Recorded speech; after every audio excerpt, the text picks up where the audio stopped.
یا علی علی علی علی علی علی علی علی علی علی حیدر یا علی علی علی علی علی علی علی علی علی علی حیدر یا علی علی علی علی علی علی علی علی علی علی حیدر. اعوذ باللہ من الشیطان الرجیم. بسم اللہ الرحمن الرحیم. الحمد للہ رب العالمین والصلاة والسلام علی محمد وآلہ اجمعین واللعنۃ الدائمۃ علی اعداء محمد وآل محمد.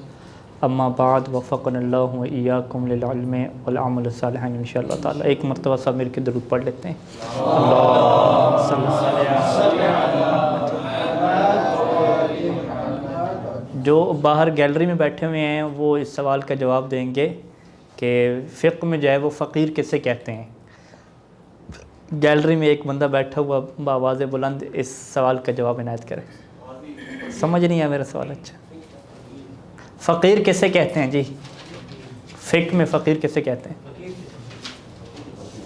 کوئی ایسا شخص کہ جس کے پاس اپنے پورے سال کا جو ہے وہ ایسٹیمیٹ نہ ہو یا اپنی قیمت نہ ہو کہ اس کے پورے آنے والے سال کا جو اس کے پاس اخراجات ہیں وہ نہ ہو. مثلا جیسے کہ اس کو ہر مہینے کے مہینے کمائی آتی ہو, جیسے اس کی اگر 50 لاکھ کی دکان ہے جو آپ نے مثال دی اور اس کی کمائی 50,000 ہے, تو اس کے وہ سارے خرچ ہو جاتے ہیں مہینے کے آخر میں یا اس کے سال میں آخر میں کچھ نہیں بچتا. تو فقہ کی نظر میں اگر وہ اپنی جو گھر کی اشیاء ہیں ان کو کم کرتا ہے بیچ کے, تو اس سے اس کی جو شان میں کمی آ جاتی ہے اور جو اس کی جو ضروریات ہیں وہ کم پڑ جاتی ہیں. تو کس صورت میں وہ شرعی اس میں فقیر ہو جائے. ٹھیک ہو گیا جی. اچھا, دوسرے سوال کا جواب وہ بھی اہل گیلری میں سے کوئی اور دے گا سید کے علاوہ, کہ جس بندے کو ہم نے زکوٰۃ دینی ہے اس کے اندر پہلی شرط تو یہ ہے کہ وہ فقیر ہو. اس کے علاوہ بھی ہم نے 7 شرائط کا ذکر کی تھی, تو یہ جتنی یاد ہیں کوئی بیان کرے. ایک شرط تو کیا ہوگی؟ فقیر ہوگی. دوسری شرط کیا تھی؟ ہاں, کمانے کی قدرت بھی نہ رکھتا ہو. یہ 2 شرطیں ہوں گی. اور اگر کمانے کی قدرت رکھتا ہو تو پھر بھی کچھ صورتوں میں اسے دے سکتے ہیں.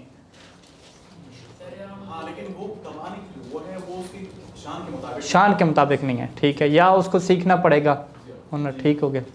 اور اگر فرض کریں سیکھا بھی ہوا ہے, شان کے مطابق بھی ہے, پھر بھی نہیں کما رہا, پھر کون سی صورت ہے اسے دینے کی؟ کمانے کی قدرت بھی رکھتا ہے, شان کے مطابق بھی ہے, ہنر بھی سیکھا ہوا ہے, پھر بھی وہ نہیں کما رہا. اس میں ایک صورت ایسی تھی کہ جس میں پھر بھی دے سکتے ہیں. ہاں, واجب عینی کی وجہ سے کیا اس نے چھوڑ دیا ہو, یا جو ہے وہ حرج ہو, مشقت کیا ہے لازم آتی ہو. ٹھیک ہو گیا.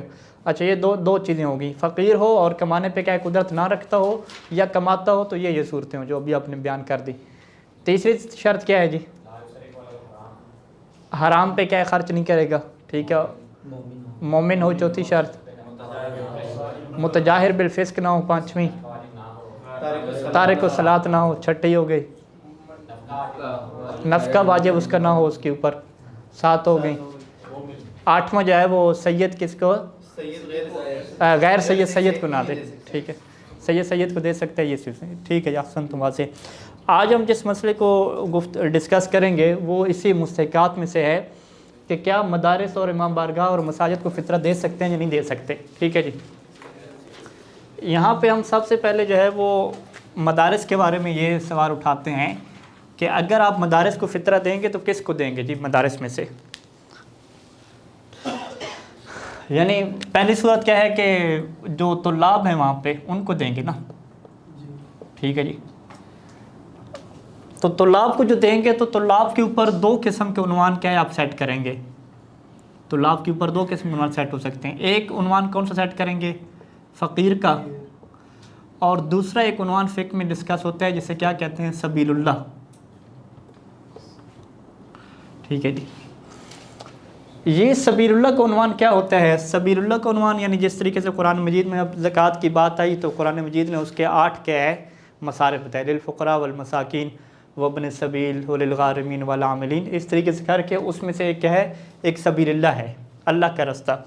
فقہ میں سبیل اللہ سے مراد یہ ہوتی ہے کہ ایسی جگہ پہ دینا کہ جس کا فائدہ جو ہے وہ دین کو پہنچے.